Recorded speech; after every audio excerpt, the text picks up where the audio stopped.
The second panel focused its attention on whether the time is right to access the public markets by African issuers. It looks like the environment on that particular point is much better than it's been in the last few years. But those are the main factors, I think, that would give us comfort to move forward with this week. It was then time to present the State of the Nigerian Banks report, which gives investors a clear and unambiguous assessment of the state of Nigerian banks. Well, you can see that for the tier 1 banks, their cost-income ratio is about 9% lower than the tier 2 banks. So this is, again, part of the advantage of being in the large category. He was later joined by some of the dignitaries to formally launch the annual report.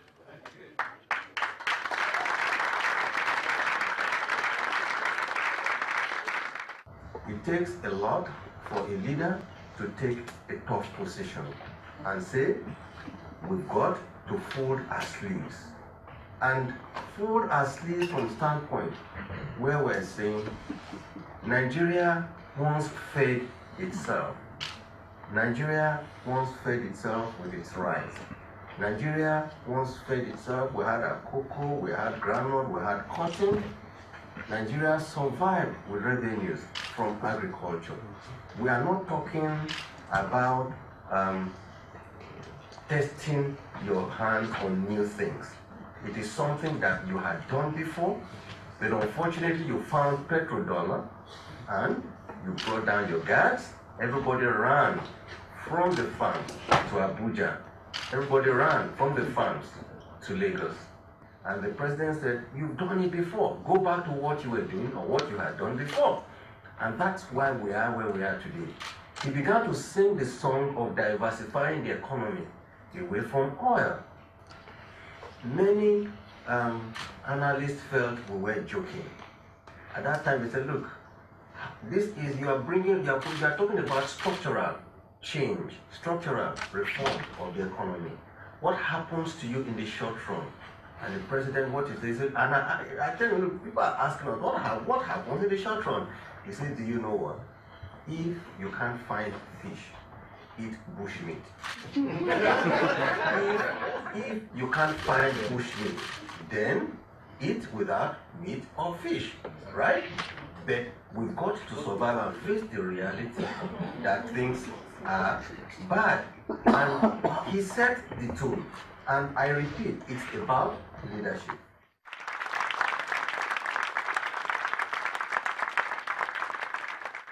The third and final panel of the day beamed its searchlight on growing the debt market in Nigeria, with emphasis on the potential outlook and sustainability of the African Euro bond market, developing the offshore Naira market, and enhancing flows and cross-border debt markets. So in Nigeria today, we've got a pension fund growing at an annual rate of 15% per annum, in the size of about $20 billion.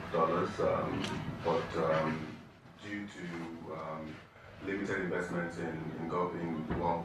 due to one, inability to take credit risk and lack of understanding as well of infrastructure as an asset class, we have a skewed investments in government securities, which is about over 70% of their portfolio. Yes, it's still the same kind of issues from before, and stuff around currency, stuff around corporate governance, are all the kind of same issues that people still are concerned about in terms of looking at an investment decision. But you're also seeing quite an increased sophistication of the markets in terms of how people look at it. One of the more interesting, one of the discussions we had recently on one of the deals that we worked on was, as part of every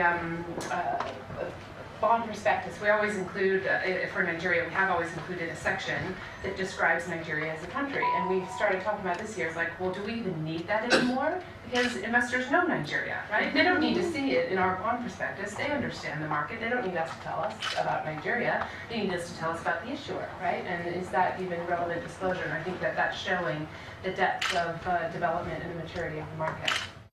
So, what are the takeaways for some of the participants? Edo State is one of the most emerging and very exciting opportunities which we've continued to receive requests and inquiries about. And with our upcoming Alaudaro 2017, which means our investment summit, the first investment summit coming up in November. We felt we should come and expose what we plan to do, this particular event, to potential investors. Well, I think the big news here today is that everybody recognizes the importance of domestic portfolio and domestic debt rather than a focus exclusively on foreign portfolio investors. I am here basically to elaborate on the focus of the economic recovery and growth plan and how that dovetails into the roadmap for the mining industry that we develop in our sector. And just to give a picture of how Nigeria is emerging out of the storm that we've experienced over the last 2 odd years of our government coming into office and the steps we've taken in order to reverse the trend. Where things have really turned the corner in our minds. And there's so many pieces of the economy that if you just fix some of these things, especially if you compare to South Africa, like so the ability to, like the low tax rates, the low savings industry and whatever, you fix any of these things, Nigeria is just, we think, going to really take off. So we've come in at a very good entry point to where the country was at a very low point. We made our investment in February this year, which was kind of when the foreign exchange market was probably at its worst. And so we're feeling quite pleased about the fact that it's turned around. I was at Standard Bank before running global markets, and my experience is always that there's an 18-month turnaround whenever there's a crisis. So my belief was that it would turn around as long as there's good leadership and what have you. And I think that we've seen that from all these presentations here, where we've seen how the macro position is starting to change quite fast. Lots more work to do, but the people appear to be aware of what it is, and there's plans and so on to do it. So we're pretty optimistic and pleased that we've made an investment that we will start to see launch next year. The organizers also do some stock taking of just how well this has impacted on attracting investment into the Nigerian economy using the opportunities available through the capital markets. Well, this partnership between the NSE and the LSE has been a very good forum for Nigerian companies to get more exposure to the world, particularly to the international world. And I think that given just how the day is going, with the presentations that have been made today, it really has positioned Nigerian corporates and the government to a wider exposure of international investment audience that is commonplace on the London Stock Exchange.